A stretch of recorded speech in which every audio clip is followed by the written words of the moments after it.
Once in a while, I come across a decent digital music player that's a pleasure to use. This is the Phinistec ZX6 Pro NXP. However, the ad copy also calls it a DSD512, so forgive me if I use these terms interchangeably. I don't know for sure, but I suspect this is another Android-based device, simply because it supports the same button layout that other Android devices have used. The model is DSD512, and I believe that refers to the maximum capacity of the SD card. However, that's aspirational because it ships with a 64 gigabyte card. In addition to the TF card slot, we have the USB-C charging port, volume up and down, and then on the top we have the power button. This is the line out and this is the headphone jack. However, I've used them both for headphones and they work just fine. Neither this side nor the bottom have any ports or buttons, and the back simply has the logo. The case seems to be machined aluminum. I don't know that for sure. But it feels like a quality product. The screen is very nice. The top of the screen is simply a display. The bottom is a touch screen. Many of the Android-based music players I've tried in the past have been very sluggish. This one seems to be fairly well powered and responsive to button presses. The menuing system, for the most part, is fairly intuitive.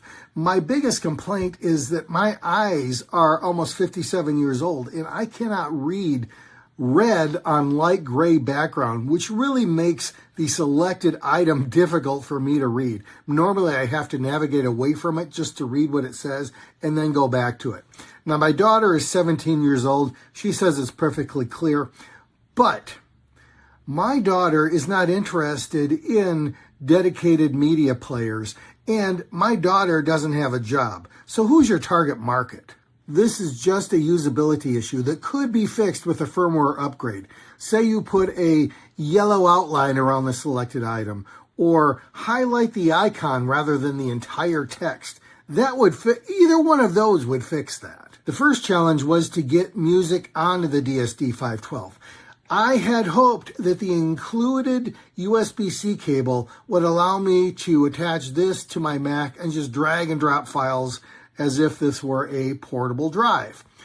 But no, that did not work. I had to eject the TF card, insert that into a card reader in my Mac, and then drag and drop files, and then put the card back in. And then once you do that, you hit rescan, and it will re-index the songs. So it wasn't a big deal. It just wasn't what I'd wanted. And as far as using iTunes or whatever to manage your music library, forget it. This does have a nice equalizer that comes with the standard presets, as well as allowing you to define your own. This allows you what you would like displayed while the music is playing. I believe out of the box it's track info, but that text is way too small to be useful to me, so I prefer the album art, and I like the album art anyway. And then you can also display the lyrics. What I would really like is if you could make the font size larger so that the track info is actually useful to me. This is one of my favorite features, and I actually consider it required for any media player,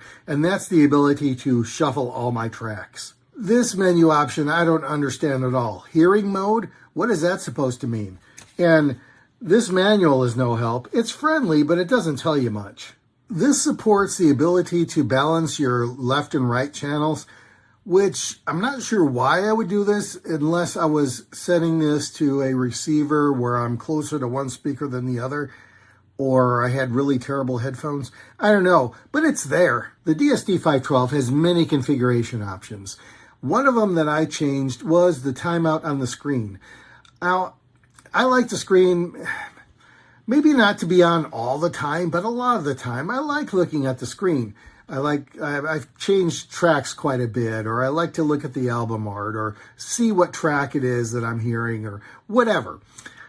But even worse than the timeout on the screen was the timeout on the buttons. I think that was set to like 1 second or 3 seconds of inactivity or something like that. But in any case, if you don't continually press the buttons, they go dim, and then they'll continue to work, but you just have to kind of guess where they are. And once you do guess, they'll pop back up again. Or you can hit the power button and then hit it again. Now that won't stop music playback, but that will reactivate all the screens and then you can use the buttons again. But I just increased the timeout on the buttons. Yes, it affects power life, but I think it's a usability issue and I'm willing to make that sacrifice. The DSD512 supports all the major lossless formats and 64-bit tracks at 768 kilohertz. I don't think I have anything that high, but it's nice to know it's there. It says that you can use the ZX6 Pro NXP as a DAC for a PC. However, I have a Mac, so that doesn't do me any good. You could also use this as a DAC on your phone, but I'm not going to do that either. One thing I couldn't get to work were my Bluetooth earbuds. I use Ultimate Ears. They should work. They work on every other device. They didn't even appear in my list. I enabled every protocol that was available on this device, just couldn't get it to work. However, I could pair it to my Bluetooth receiver, so I know Bluetooth works at least to some degree. In the ad copy, they say they have excellent customer service. And if you have any ideas to improve the ZX6 Pro, let them know and they will modify the software. All right, game on. I will contact them. The ZX6 Pro does not ship with any headphones, and I'm grateful for that. Most of the time, bundled headphones are awful. So I've been listening to this with my Sendy Audio planar headphones. They are 32 ohm, which is not a problem for the ZX6 Pro. This has volume to spare. I have not cranked this up as loud as it goes. The ZX6 Pro ships with a 1500 milliamp hour battery. At most, you're going to get 12 hours of playback out of this thing. The way I abuse it with leaving the screen on all the time, I'll be lucky to get 8 hours. And I still think that's probably enough, but it depends upon your use case. What's enough for you? Like I said, my main issue with the ZX6 Pro is not the hardware. It's the menuing system. Make the font bigger. Make the selected item more readable. Change the firmware to include those features, and I would give it a 5 out of 5 at this price point. As it is, I'll give it a 4 out of 5. Thanks for stopping by. I was excited when I read the reviews on this MP3 player. The comments suggest that it is extremely well made and well presented. And I do like the way it's presented. I put this back in the package to try to show you what this was like. But the packaging is nice. And I always like to give a manufacturer extra points when they put effort into the packaging. I started playing around with the player, and I think it has a great feel to it. It's metal and glass. The buttons feel substantial. It's got a great headphone port. This is the slot for the TF card or the micro SD, charging port. This is volume control. So I was very happy with all these things. What I've been struggling with on this machine is user interface. And I did put some stuff on the folder on the TF card already. All right, and it's already playing this file, but it took me forever to navigate to the folder, and I find the touch interface down here, come on, there we go, to be very sluggish. To get to the menus, very sluggish. To make choices, I find it to be less than easy to navigate. So I am actually, it's a good thing I wasn't trying to show this earlier, because man, I was so confused on this thing. It took me 20 minutes just to find the folder where the music is. And just to show how that should not happen, I put the exact same card into another player. I'm going to show you what that player did. So I went ahead and loaded the exact same card into this little, very inexpensive multi-use device, but it's designed to play music from cards as well. Music. There we go.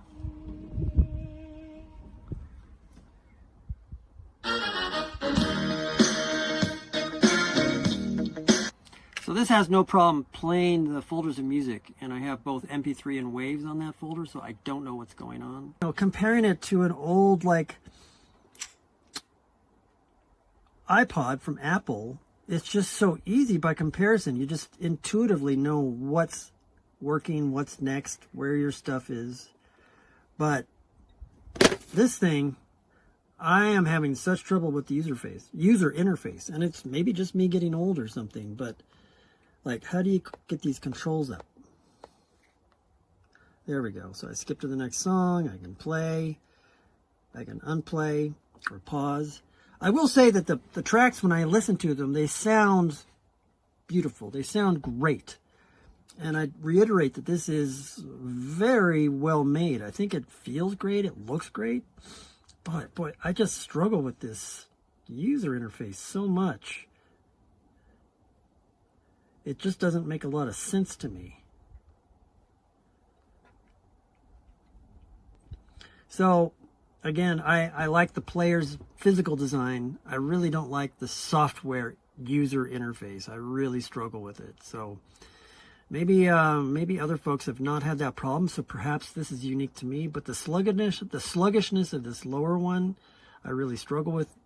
I've got MP3s and WAV files on this card, and the MP3 should be easy to play. It's playing both. It's playing both the WAV and the MP3s, but it's just, I find it frustrating. So there we go. Frustrated with this device. Come on.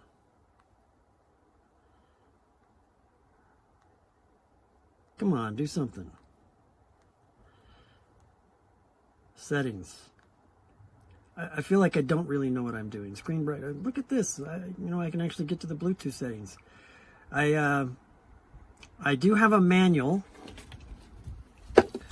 which is quite minimal, and it hasn't really helped me with any of my challenges with this machine.